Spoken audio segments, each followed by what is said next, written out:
Good afternoon, good afternoon, everyone, and welcome. I'm Dr. Gina Norantine Little, Director of Learning at Springpoint, and I'm thrilled you joined us for today's session on building an inclusive, innovative, and impactful board. This session will explore how boards move beyond traditional governance to support innovation, equity, and meaningful mission driven impact. We have a full agenda today, so let's get started. But a quick reminder, this session will be recorded.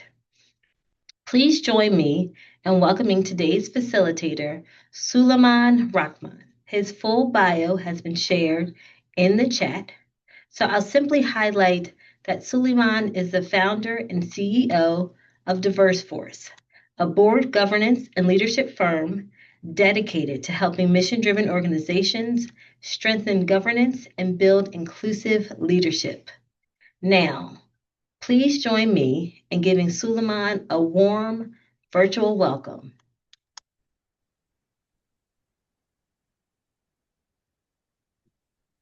I see some hands clapping.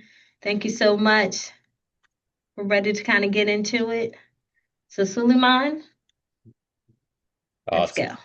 Thank you, Regina. Thank you so much for the introduction, and thank you all for the warm introduction. I see Vanessa there, a proud graduate of our Diverse Sports on Boards program, and so proud to have her as an alumni as well. And I see some other familiar names and faces that on here as well. So excited to join you here today, and excited about the topic as well.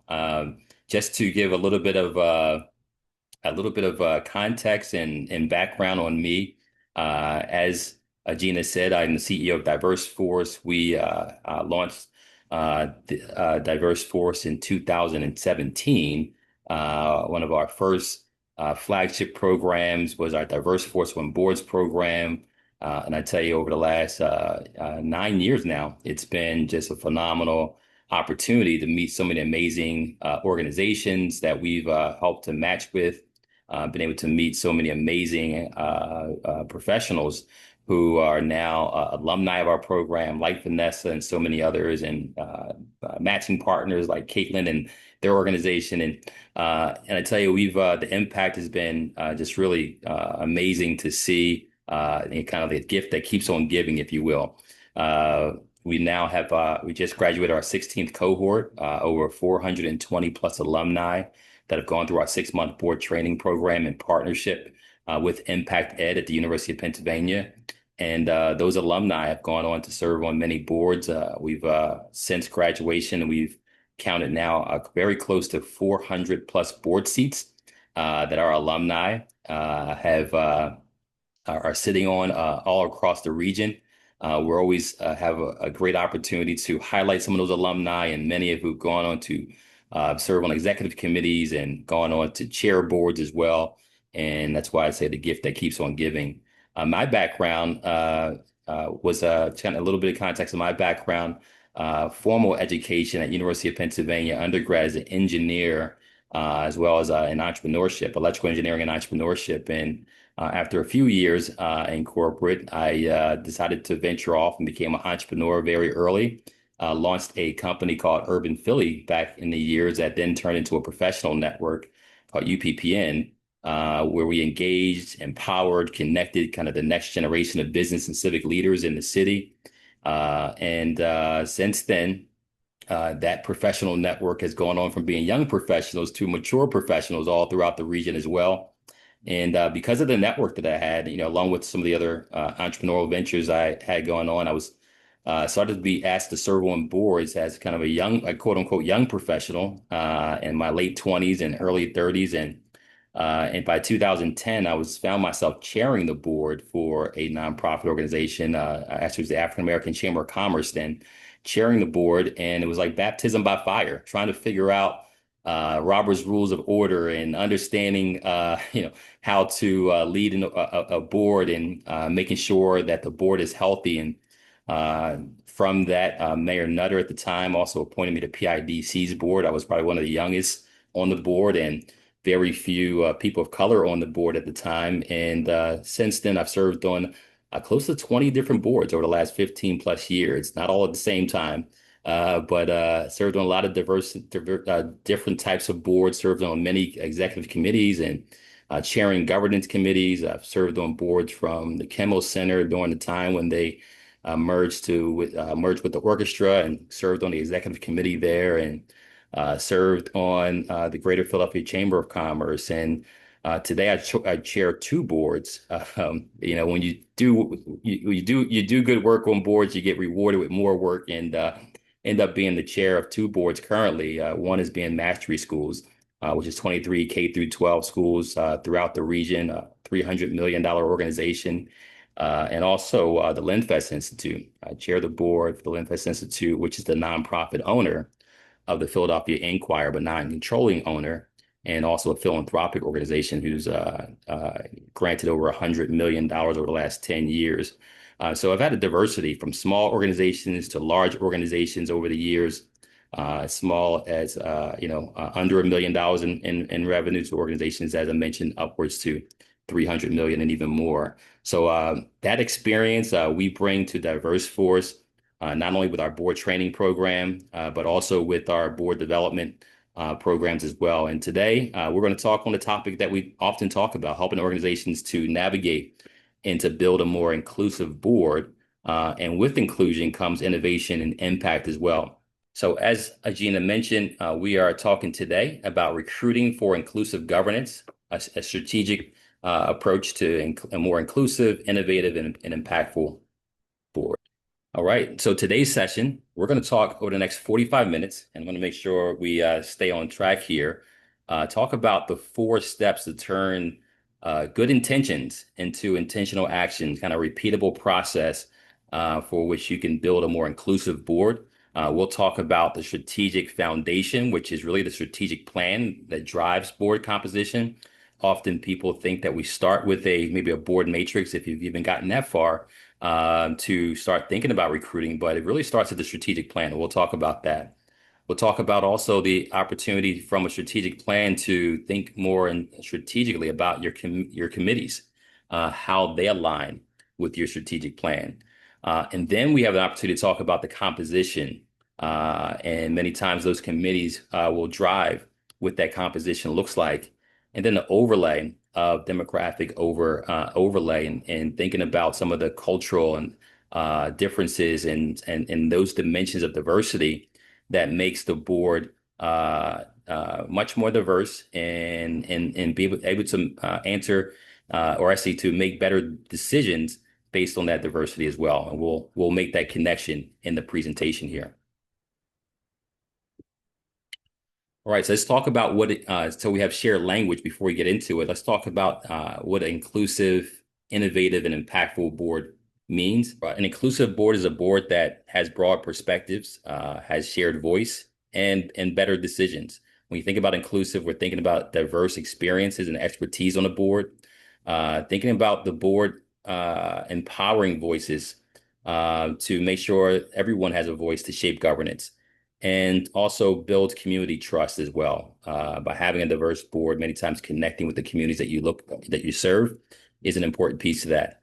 When we think about an innovative board, when you're forward focused and curious and adaptive, the only thing constant today is change. And in this fast paced environment, it's so important to be able to look around the corner to anticipate trends and risk, to leverage AI, to leverage data, and modern practices to continuously evolve as well.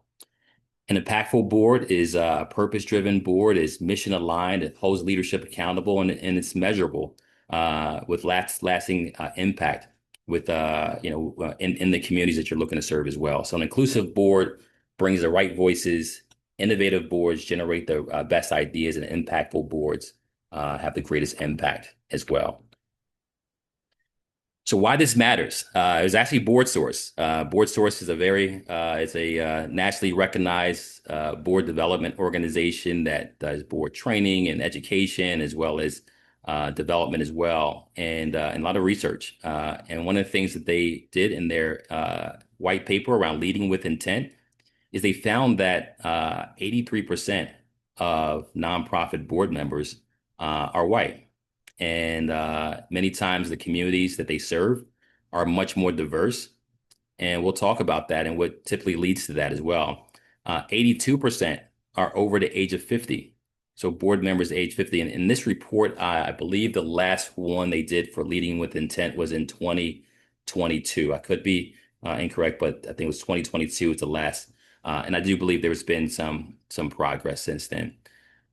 4 in 10 CEOs feels that the board does not necessarily represent the communities that they serve.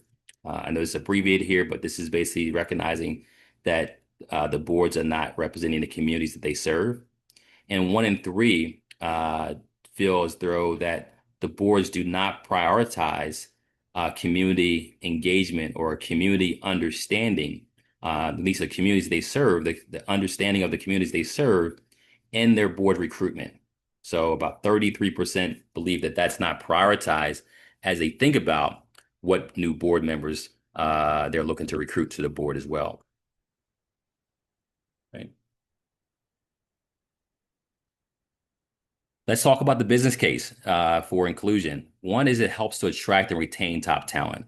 Having a diverse board when you have we've done executive search for over 5 years. We recently sunsetted that side of our business, but we did executive search for 5 years, over 75 plus executive searches that we've done. And one of the things that top leaders look for is they want to see who's on the board. Is the board reflective of the communities? Are they at those boards reflective of potentially the background and culture that they come from, and wanting to know that there's a diversity of perspective and alignment there as well. So it's so important to think about that from an attraction and retaining talent within the organization. Diversity and inclusion unlocks new resources, new donors, volunteers, and advocates as well. It drives innovation because more perspectives, better decisions. Many times, we always share that the people who are many times closest to the money, which is what often organizations are looking for, people who are close to the money, are not always the closest to the solutions. It's those who are closest to those communities who many times can have stories of their own that can also bring tremendous innovation and to also help to avoid blind spots. So building that community trust, serving diverse communities, and also avoiding blind spots that can be embarrassing. They can be very risky, and could be very consequential to the organization's longevity as well.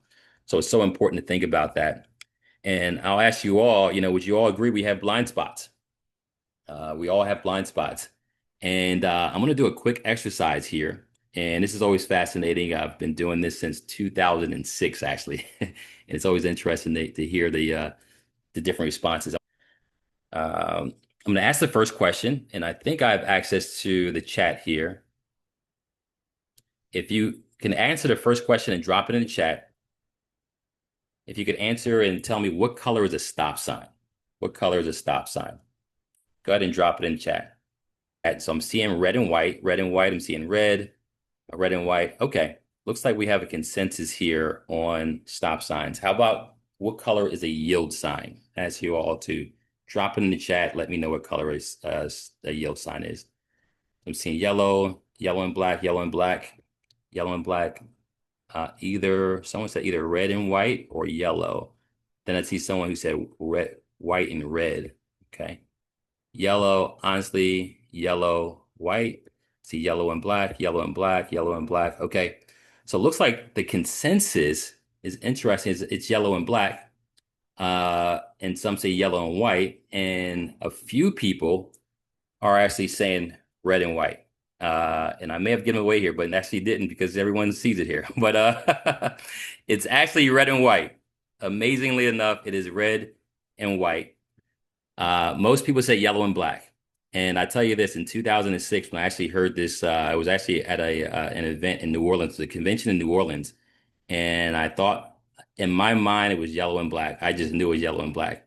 And the presenter said, no, they're red and white. And I immediately said, not in Philadelphia.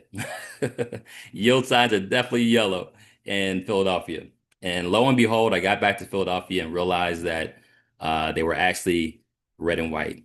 I've been driving by yield signs for many years, and they're red and white. And it really threw me off because I didn't, I mentioned I have an engineering background. Many times things are black and white, zeros and ones, and just the idea that I did not realize that these yield signs in my mind they were yellow and black, but they haven't been yellow and black since 1971. 1971. Okay. And interesting enough, I asked my daughter because this is about 4 or 5 years ago. She was 12 years old. And I said, sweetheart, what color is a yield sign? And she said, yellow and black. I said, interesting. I said, do you see that yield sign across the street? She said, yeah. I said, what color is it? She said, it's red and white. And I said, why did you say it was red and white? I mean, yellow and black. She said, well, my teacher told me it was yellow and black. So it's interesting. We're passing down wrong information. And it's amazing that, we can be confident, but confident doesn't always mean accuracy, right? We can have a room full of smart people, but not always have the right answer.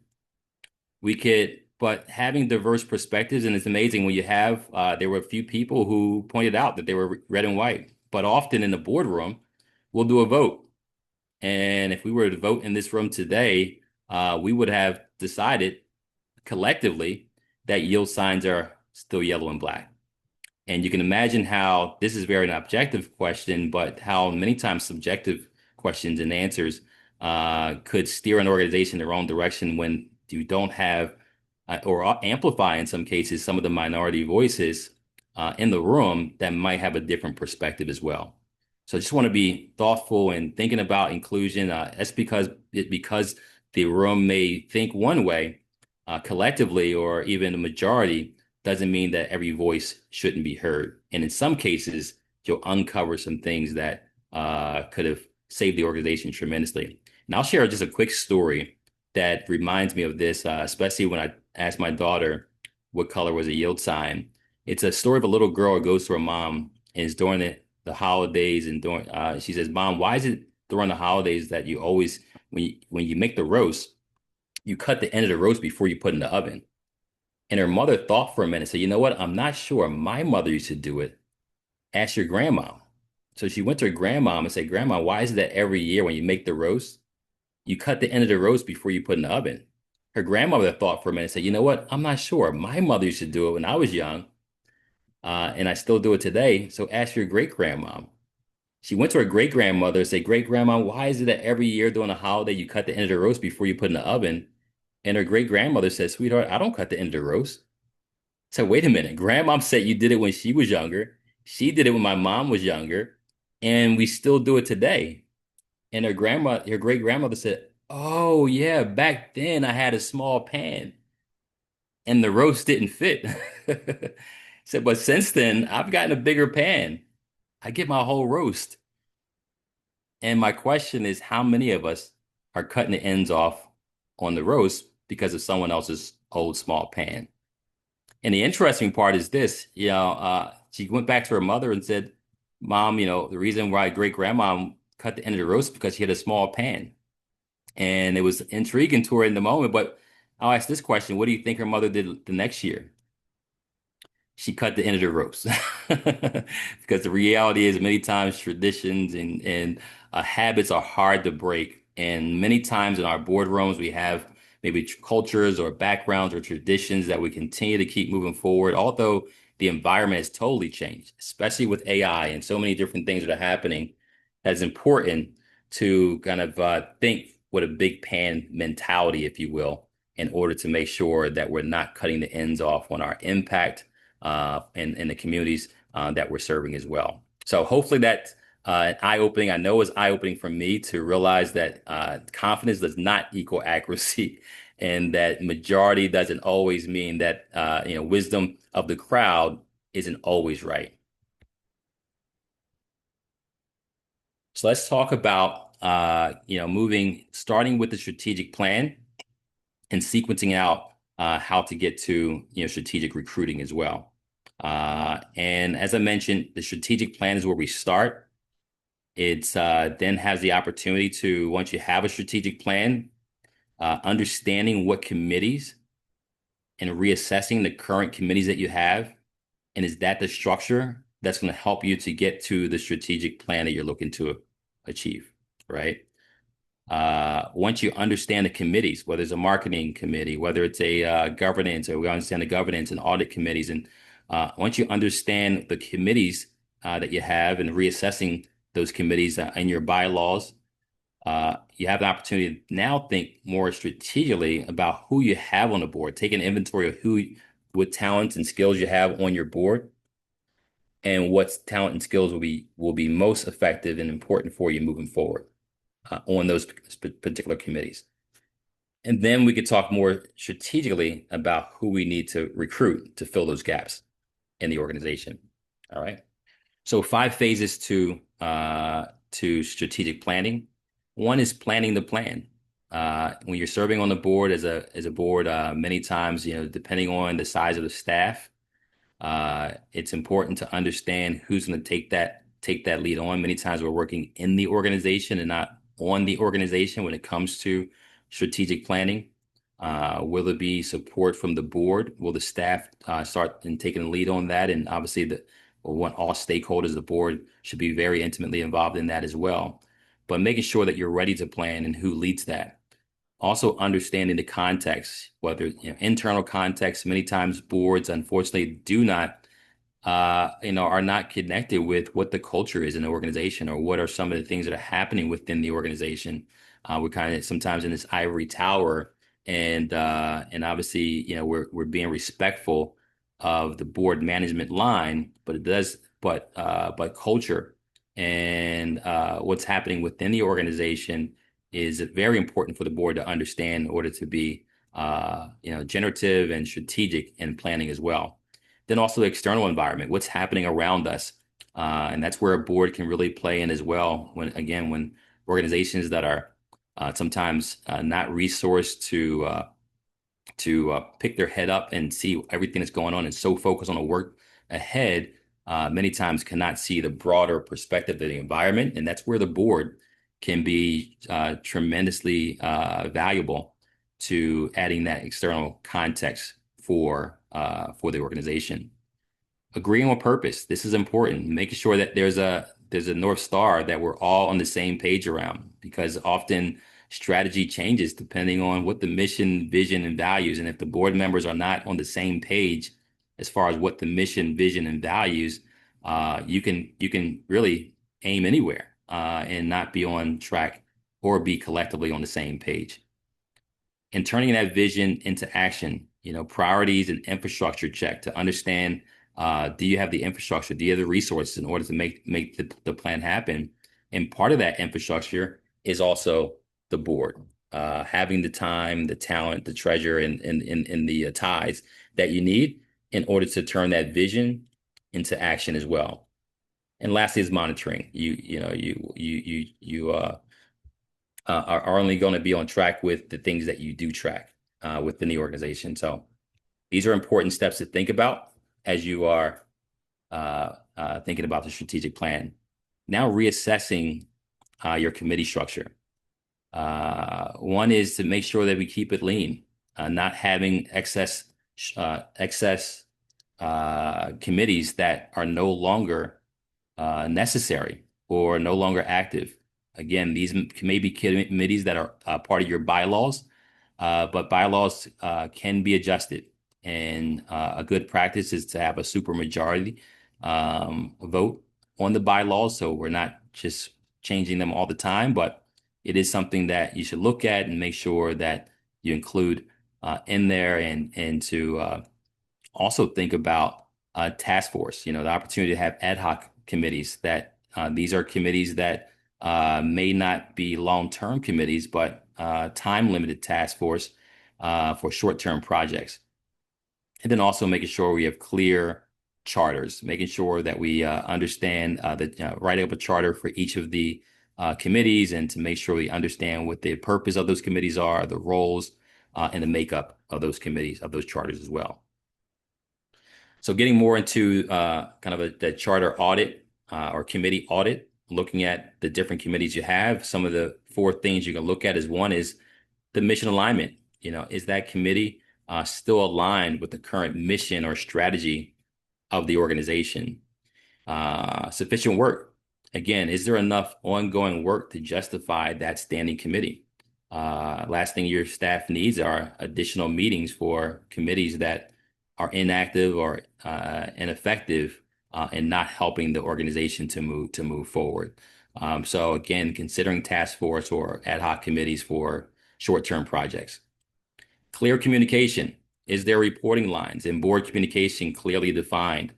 Uh, one of the things that I'll typically do as a chair of a board, I'll make sure that our committee leads are part of our executive committee. Sometimes that structure, that is a good practice to have those committee leads to have room on the calendar or part of the agenda for updates about those different committee meetings that are happening. Hopefully that there's strategic outcomes and targets for those committees to reach and to talk about the progress and to bring that to the agenda as well for the full board. And right size and composition, the right number of people, and also having the right expertise. This is where, it seems pretty obvious that we want the right expertise, but this is where some organizations also get it wrong because we don't often ask more specific questions about the talent and expertise you need on the board. Often we're kind of lazy with our language around who we want on the board. We may say we want a lawyer, but it's not just a lawyer, right? If if they're on a committee, if they're on the governance committee, an injury lawyer may not be the lawyer you're looking for, right? For your governance committee. So more specifically, a person may have a non-profit governance council or employment law or real estate law, depending on what you're looking for in making up, again, those committees with the right skill sets. And again, you're not limited to one attorney. You can have obviously multiple, and again, on the right assignments to those committees as well. Not just a finance person, not just a marketing person. You kind of get the gist here of being more specific about what type of finance person might be valuable for the investment committee, what type of finance person might be valuable for your audit committee, when it comes to budgeting, all those things. Being very strategic and thoughtful about that is important. Now, building the board composition matrix. I would ask everyone to raise their hand, but again, I can't, unfortunately, can't see based on the view I have here. But the question is, do you have a board composition matrix? And I will have a link at the end of this presentation where we do have a template board matrix composition matrix that you can use. Often a question that I get is, do you have a template? And we made that available for free to boards to download, and it's a good start as well. So it's a spreadsheet or a grid where it has expertise, kind of leadership, resources, current and prospective members for current and prospective members. So an opportunity to take inventory and asset map who you currently have, and then to also identify what gaps you have and opportunities for growth. It'll answer questions like strengths that you already have on the board, real gaps in expertise and perspective, and priorities for the next recruitment cycle. So just taking the time to think about who you need on the board, it's part of this board composition matrix as well, understanding who you're looking for, and that way we're on the same page as far as being able to source good talent for the board. What it is not is a strategic inventory. It's not a checklist. It's not a quota system. Who owns it? It's a question that you want to ask. Does the governance committee own that? But it should be also a conversation with the full board, and obviously driving deeper in the governance committee to discuss that. When you think about the anatomy of the matrix, you're looking at the areas of expertise and resources, how many current members you currently have within those different areas, and how many potential prospective candidates would you like to add to that experience. Now, board composition matrices, sometimes you may have an internal document where the leadership and maybe board leadership has identified where they believe many of the board members, the skill sets they bring to the board. A good practice is to, during your board assessment, which we do for many organizations, will not only do the assessment with questions, a self-assessment, but also for the board members to identify what skill sets they have as well, which ultimately gives you an opportunity to build a matrix based on at least self-identified skills that the board identifies they have as well. And that there's the opportunity to then layer demographic data as well. Again, overlaying these demographics give the opportunity to have diverse perspectives based on lived experiences, race, ethnicity, and culture, different those different dimensions of diversity brings different perspectives. And as we mentioned earlier, 83% of board members are white, founded by BoardSource, and about 1 in 10 of those boards are entirely white from the research that they've done. Age and generational perspective, 82% of board members are over 50 years old. And when you think about that age diversity, you think about obviously different generations and the different perspectives they can bring to the board. Gender, geography, and lived experiences, only 1 in 3 boards reflects the community they serve. Again, this is documentation from BoardSource. And let's talk about why diversity perspective matters. We talked a little bit about this before, but homogeneity is not just a moral thing, or excuse me, the board diversity is not just a moral thing to do.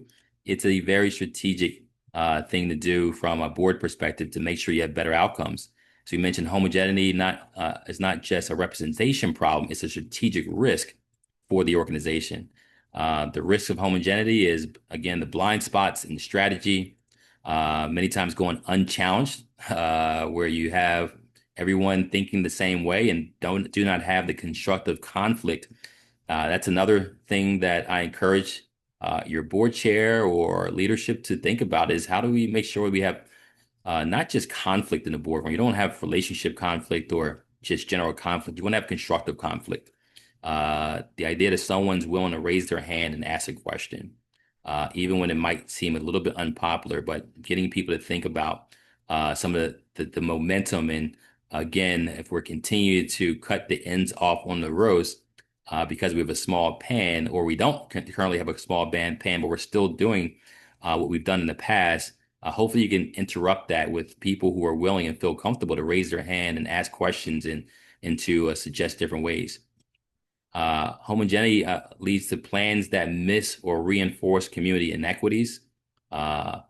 You risk the potential of losing the authority to be an authority or a voice for the community that you serve.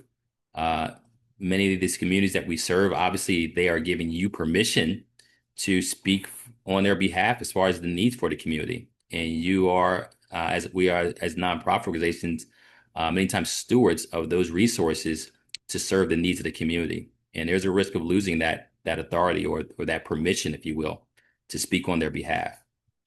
Some of the common barriers to that change is sometimes just individual, comfort, preferring comfort over vulnerability and familiar faces and networks, wanting to be in the boardroom with and not having that constructive conflicts, because that sometimes becomes work to many times like explain ourselves and dig deep on many things to really understand where those beliefs or perspectives have come from and challenging those.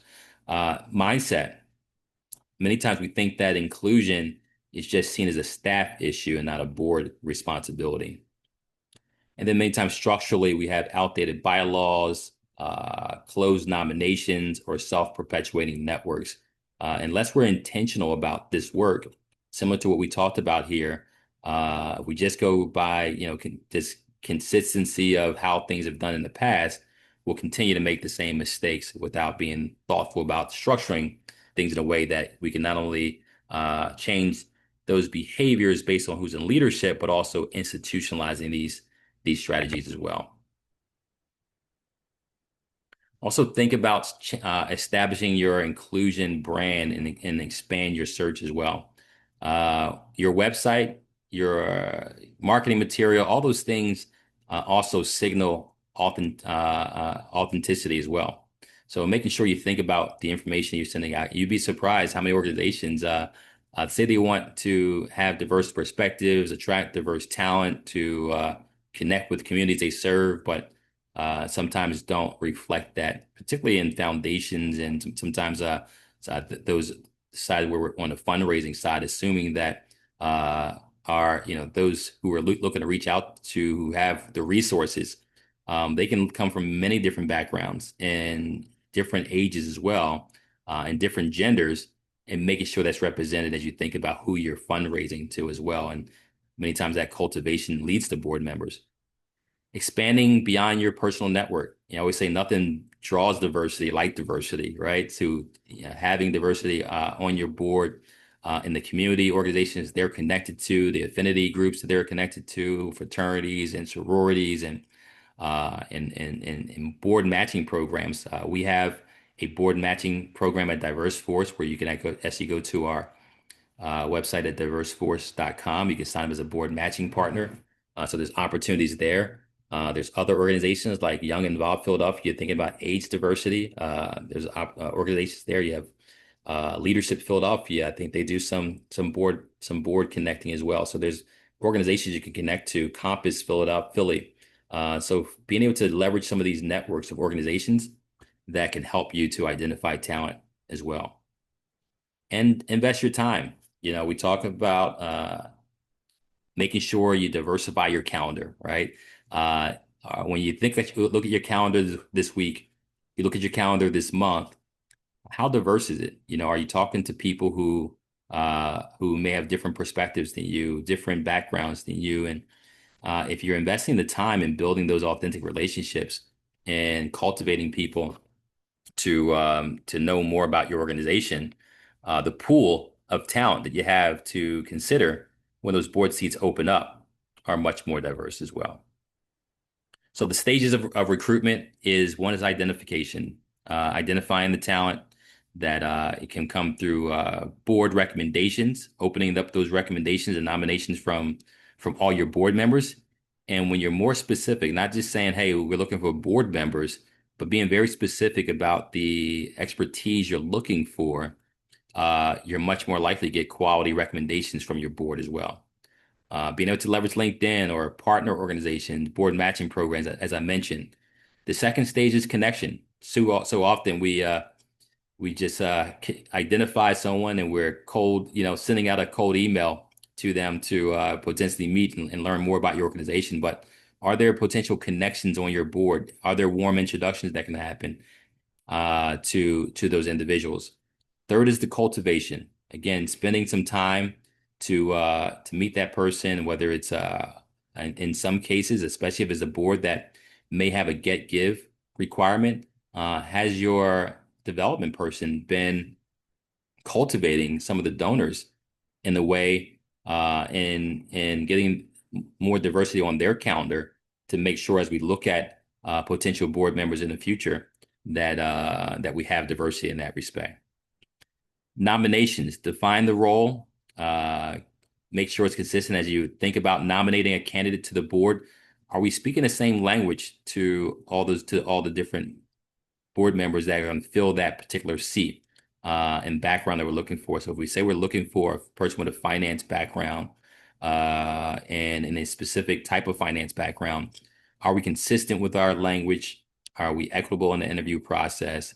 And do we have a define what that role looks like and what the requirements are for them to be an active board member? And lastly is activation. This is very important. Many times we miss the onboarding aspect of getting a board member on. This is a critical point, and making sure that you have an active, engaged board member long term. And I would add an honorary six here as well, is to also do stay interviews. So often we do exit interviews. A person's left and they've just, let you know why they left the board potentially before their term or early, but are you also sitting down with folks to do stay interviews and find out what they enjoy? Are they feeling engaged? What are they passionate about? And making sure we keep those board members engaged as well. Do they feel like their voice is being heard on the board? And are they interested in other areas? So if we would have a flywheel here on how this works, it starts with the strategic plan to committee reassessment to composition matrix to demographic overview overlay, and then leading to the strategic recruitment that we mentioned earlier. So our takeaways today is to start with the plan, not the matrix. All right, as I mentioned earlier, so often we think about the board matrix as a start of board recruitment, but it starts with the strategic plan. If you already have a strategic plan, making sure that that we're aligning it with the current strategic plan we have, making sure that we audit our current charters before we start adding seats, making sure that the committees are aligned with our mission, our vision, where we're looking to go in our strategic plan, to make sure that our matrix is a strategic inventory, understanding who we currently have, and making sure that it's not just a shopping list, but thinking about how we're being strategic with that document, and continue to make sure it's dynamic as well. Recruit for perspective, not just profession. Again, many times we may find candidates who have all the expertise, but also making sure we have that overlay of different perspectives as well. In our board training program, we actually do kick off with a DISC assessment. So there's even diversity there, where there's different types of behavioral styles that people have, and I tell you, when you're leading a board meeting, and one of the things I love to do is many times as a person who doesn't speak up the most, doesn't speak up a lot, that you'll be amazed when you start asking them to come to and share their thoughts, and just sometimes nudge to ask, hey, any thoughts you have? You'd be amazed the wisdom that comes out of some of the most quiet people on the board, and how they'll start to be much more engaged if you start to just invite them into the conversation. Because I've been on many boards where you have a lot of deep personalities, and everyone's want to say things, but you many times crowd out or drown out the voices that bring tremendous wisdom as well. And this is a cycle, not just a project. So this is something that continues to happen. This is not just a one-time engagement. You're continuously looking to think about succession planning for your board. So it's a year-round thing. It's an opportunity to make sure you continue to think about what the organization looks like, making sure that you have a framework to make sure you continue to visit this and institutionalize it within your organization. So with that, thank you. I think we're right around the time that our 45 minutes here. And as I mentioned earlier, we have a template for a board composition matrix. You can go to diverseforce.com/board matrix and retrieve that information. My email, I don't have it here, is my first name @diverseforce.com. Feel free to reach out. You can also connect with me on LinkedIn. And our website is diverseforce.com. As I mentioned, we have our board matching there, as well as other services that we offer. So with that, Gina, I will turn it back. Yeah, thank you everyone for joining us today, engaging so thoughtfully in this conversation. A special thank you to Suleiman for sharing his expertise and insights with us, and to our partners at Witty Gritty for supporting today's session. I hope you're leaving today with new perspectives and practical ideas that you can apply in your own work. We'll be sending a follow-up email with today's presentation and additional resources, so please keep an eye out for that. Before we conclude, please take a moment to complete just one part of our feedback, just a quick survey via a QR code that will be posted on the screen. As we continue to evolve our governance series, your feedback and insights into the impact it's making is very helpful for our future learning opportunities. And then lastly, I'd like to highlight 2 upcoming learning sessions. So for our Life of Riley partners on Thursday, August 6th, from 2 to 3 p.m., Life of Riley will host a virtual learning session titled Leveraging State and Local Policy to Create Pet Inclusive Housing, featuring Adam Gordon and Ross Barker. And then lastly, for our partners and non-partners, on Thursday, September 10th, we will be offering a virtual learning session around managing a multi-generational board facilitated by Allison Doherty. So additional details and registration information will be shared via email in the coming weeks. As we close, I'll leave you with this thought. What matters most isn't just what we explore today, it's how we carry these ideas forward in our work and leadership. Thank you for being part of today's learning session. We look forward to seeing you at a future session. Have a wonderful afternoon, everyone. Thank you so very much. Suleiman, again, thank you so much. It was my pleasure. Thank you, Gina. Have a good one.